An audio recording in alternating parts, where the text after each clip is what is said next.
So Pokemon Unite is having an online network test on Nintendo Switch from today all the way to June the 26th, meaning that you can try the game early if you own a Nintendo Switch. All you need to do is create a Nintendo account and select Japan as your region. Worth noting is the fact that you don't need Switch Online enabled to play the game. And also, you could change your main account's region, but it can become a hassle due to online services, so it's better to avoid that. Now on your Switch, create a new user and link your Japanese account. Then all you have to do is go into the Nintendo eShop, select the user with your Japanese account, and download the game. And once you're in, you'll notice that the game is all in Japanese, including the tutorials. So I'm going to teach you how to do most of the basic mechanics of the game so you don't have to go through every single tutorial with Google Lens activated on your phone so you can read the dialogue. Let's go. The first thing you need to know is that you move with the L stick and the camera follows you automatically. But if you want to scout ahead, you can press the L button and move the camera with the R stick. By pressing the A button, you can basic attack. Every time you press the button, you can see your attack's max range. The game automatically targets the closest enemy to you, but it also gives priority to the target within your range that has the least amount of health. Now, abilities. Each Pokemon has 3 of them. One on the CR button, one on the R button, and your Unite move, aka your ultimate move, on the CL button. You can unlock these abilities when your Pokemon reaches a specific level, and now that we have the levels in mind, we're going to talk about the leveling system. If you've ever played a MOBA before, you'll most likely feel right at home. If you haven't, the gist is very simple. In this game, you level up your Pokemon by defeating neutral Pokemon present across the map. Each individual Pokemon gives different amounts of EXP, and getting enough EXP will level up your Pokemon. Leveling up your Pokemon will cause a variety of effects. You get a little bit of HP back and you may unlock a new move. At that moment, you must then pick what move you want to equip in order to use it later. Also, leveling up may allow your Pokemon to evolve, changing their stats, making them bulkier, faster, and allowing them to access new abilities. Most of the Pokemon evolve, and the ones that do all evolve at different levels, so you need to watch out for that threshold where your Pokemon becomes stronger. This also applies to the Pokemons that don't evolve. Aside from EXP, these Pokemon in the jungle also have a number on them. This represents their Unite power.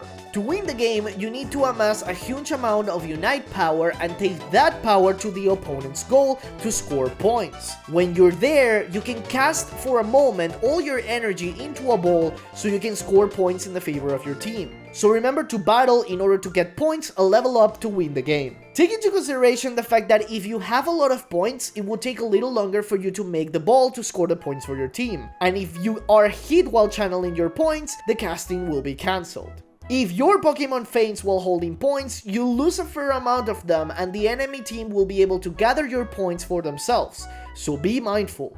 Now we're going to talk about specific Pokemon that appear around the map. In this game, there are Pokemon that will give you more than just EXP and Unite points. Some of them will give you specific buffs. These Pokemon are Ludicolo, Bouffalant, Rotom, Dreadnought, and Zapdos. We'll start with Ludicolo and Bouffalant because they give you individual buffs. These buffs are added effects given to the Pokemon that defeats the buff holder. If 2 Pokemon are fighting Ludicolo, the buff will only be given to the Pokemon that gave the finishing blow. If you are defeated by another opponent, that Pokemon will get the buff from you. Bouffalant's buff will allow its holder to do additional damage over time with every basic attack, and slow down enemies considerably.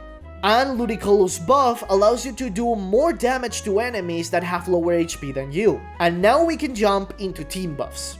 When your team defeats these Pokemon, you get these effects shared across your whole team, not just the one that dealt the finishing blow. First, we have Dreadnought, that once defeated will give your team a shield for a small duration, giving your teammates enhanced durability. Dreadnought spawns often during the match and appears in the lowest part of the map. Rotom, on the other hand, is next, and he spawns at the top lane, and once defeated, he will join your team for a short while, dealing damage to enemies, and if he gets to an enemy goal, he will possess it, allowing your team to score points without the delay of casting your energy into a ball. Finally, we have Zapdos, a really strong Pokemon that spawns in the middle of the map. He's really resilient and does a lot of damage. If your team is able to defeat it, all of your opponent's goals will be disabled, allowing you to score instantaneously in any of the opponent's goals. Finally, we'll talk about the map mechanics. If your HP goes to 0, you'll faint, and so you will respawn in your base. where you're able to heal yourself to full health. You can also come back to the base anytime you want by pressing down on the D-pad and waiting for just a moment. Your character will be teleported back into base. If you walk through any of your team's goals, you can get a shield to mitigate damage and you'll move considerably faster. And behind some goals, there are some berries that can massively heal your Pokemon, that take a while to restock themselves. If you or your enemy scores 100 points on a single goal, that goal will disappear, allowing you to go to the next one. The closer a goal is to either base, the more points you get for every slam. If you try to run in between enemy goals, you will be slowed by a load, allowing the enemy to get the jump on you.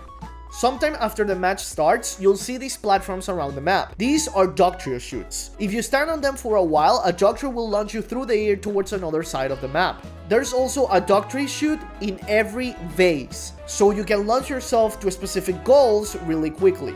Finally, if you stand on a bush, the enemy team cannot see you unless they walk into the bush with you. So always scout ahead with your friends. And that's it. This is the only video you're going to need to understand the basics of Pokemon Unite, so you don't have to spend time on the tutorial. If you want to see more advanced content about Pokemon Unite, subscribe and leave a like. And if you do it, maybe it will be done by tomorrow. See you guys then.